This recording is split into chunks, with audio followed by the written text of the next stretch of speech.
I now yield to the gentleman from Missouri, Mr. Luetkemeyer. Thank you, Mr. Chairman.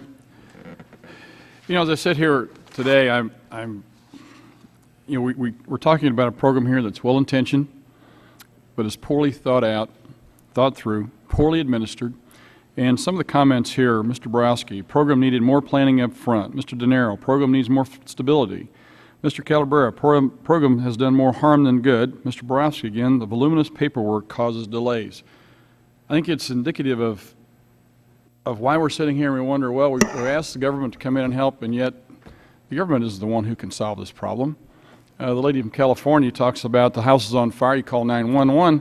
That's fine. You talk to the local fire department. You don't ask the government from Washington, D.C., who has to drive plumb across the country to put out a fire. I think we've got the wrong people in charge here. This is frustrating to me. As we sit here, Mr. Borowski, in looking at something here, it says that the Treasury has not monitored the requirement that borrowers with high levels of household debt obtain debt counseling. I mean, if we're looking at folks who are going to try and rewrite their mortgages, why are we not doing that? Why is the Treasury not? Or is there some sort of enforcement provision here that will force them to start doing it now, or is this going to just be blown off and be forgotten about like some of these other things that we're talking about? I'm going to refer to my colleague because I think that finding is part of his report. What Treasury's told us, they've consulted with the servicers, and they think it would be too costly to track that provision, and I don't buy that as an acceptable answer. I think it should be followed up on. There should be cost-effective ways to find out whether the counseling is done or not. I think it's integral and important, particularly if we're looking at trying to reduce the occurrences of redefaults going forward, and to make sure that the borrowers are empowered with the best information that is available to them and to make informed decisions and choices. So I would hope, as I said, the Treasury reconsiders, implements our recommendations, and if not, I would encourage the Congress to make it mandatory. Who pays for the debt counseling? Is that something that is included in the charges that the individual pays here, or do we pay for that? This program pay for that? Or who pays for the counseling?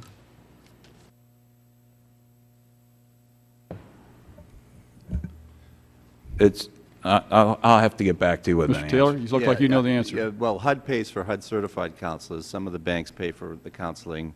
I don't know if the program, NeighborWorks, of course, is funded by this Congress. They fund a lot of the organizations. So there are other outside sources that pay for it? They want to help. In fact, under the FTC requirement, whenever a person goes in for a modification, they're supposed to be informed of the availability of counseling. The problem is, in the survey we just did, the mystery shopping of 100 services, we found out that 80% of the time they're not told about it. And Congressman, my staff informs me that HUD pays for the counseling under this program. All right. Mr. Calabrera.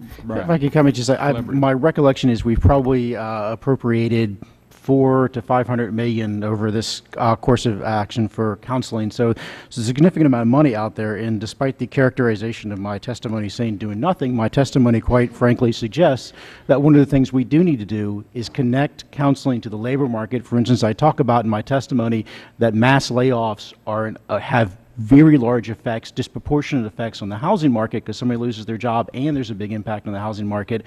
And one of the things that can be done, for instance, is connecting counselors to the employers, so that, you know, the last day of work where you've got 50 people on the factory floor, you can give them financial assistance, financial counseling, literacy right then and there, because you know if you lose your job in the mass layoff, you are likely 6 months, 9 months down the road to get into financial trouble. One of the things I would continue to emphasize, we cannot just sort of wait till the horse is out of the barn door. You need to get people on the front end before they get in financial trouble and avoid this to start with.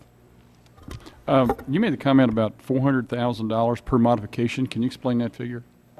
Let me say, as the Congressman pointed out, that was in the assumption of the if that we spent this $75 billion. I certainly hope that we spend it a whole lot more effectively. So that was simply this is how much we've appropriated, essentially, divided by how many people we are likely to help. What you anticipate helping? That I anticipate helping. Be cheaper to write them a check, wouldn't it? Cheaper to buy them a house. Imagine that. Mr. Taylor, you mentioned something a minute ago you want the banks to meet you halfway. Can you explain that comment, please? Sure. So, you know, there aren't a lot of clean hands in this whole debacle, and certainly the role that Wall Street played it cannot be overstated. So the solution to this must be a principal write-down program. The answer to resolving this crisis is we've got to get the monthly payments down. Interest alone is not working. You heard Representative Izzo talk about the Bank of America's initiative. I know that Citibank and some of the other banks, at least in some of their portfolio lending, Wells, on the loans that they have in portfolio, we're beginning to see some principal write-downs. That's what's going to put people in a position, those who are still working, to be able to continue to pay on their mortgage. So I think without that kind of initiative, I don't see that we're going to make a lot of progress. And Who as foots long the as bill for that? The Gentleman's banks? time is Come again, expired. Who foots the bill for that? Well, who fits the bill are the folks who kind of created this crisis in the first place. Wall Street and the big banks reduce the principal. And then what the government can do is step in and act as a guarantor for the balance, but get it down to some reasonable amount where you're going to keep the families in the house, and eventually the equity appreciation over time will bring value back to the homeowner. So it's the industry stepping up and matching, at least, the government's initiative here. Okay, thank you, Mr. Chairman.